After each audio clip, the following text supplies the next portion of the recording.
As I think a lot of you appreciate, peace is never easy. ለውራት የዘለቀውን ከባድ ግጭት ሊያስቆም ይችላል የተባለው በስዊዘርላንድ የተካሄደው የአሜሪካና ኢራን ታሪካዊ ውይይት ዋና ዋና ነጥቦችን ስንመለከት ሰኔ 10 ቀን ውጥረትን ለማርገብ የሚያስችል ባለ 14 ነጥብ የመግባቢያ ስምምነት ከተፈረመ በኋላ ሰኔ 14 ቀን በስዊዘርላንድ በሚገኝ አንድ የቅንጦት ሪዞርት ከፍተኛ ውይይት ተደርጓል።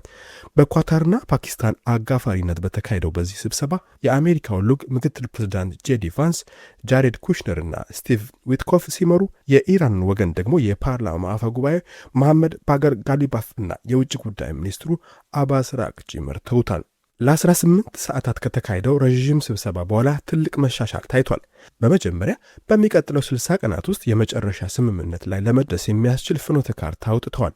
በኒውክሌር በማዕቀብና በክትትል ዙሪያ ያሉ የቴክኒክ ውይይቶችም ይቀጥላሉ። ሁለተኛ፣ ቀጥተኛ ግንኙነት ለመፍጠር የሚያስችል የፖለቲካ ቁጥጥር ኮሚቴን ተዋቅሯል።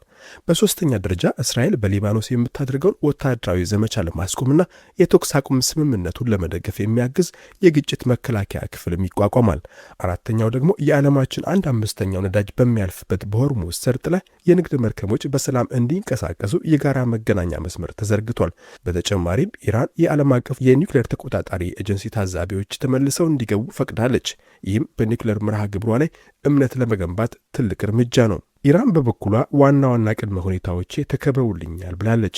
አሜሪካ በኢራን ዘይትና ፔትሮኬሚካል ኤክስፖርቶች ላይ የጣለችውን ማዕቀብ ያነሳች ሲሆን ከበባውን በመፍታት የታገዱ አንዳንድ ሀብቶችን ለመልቀቅና የመለሰው ግንባታ ዕቅድ ለመጀመር ተስማምታለች።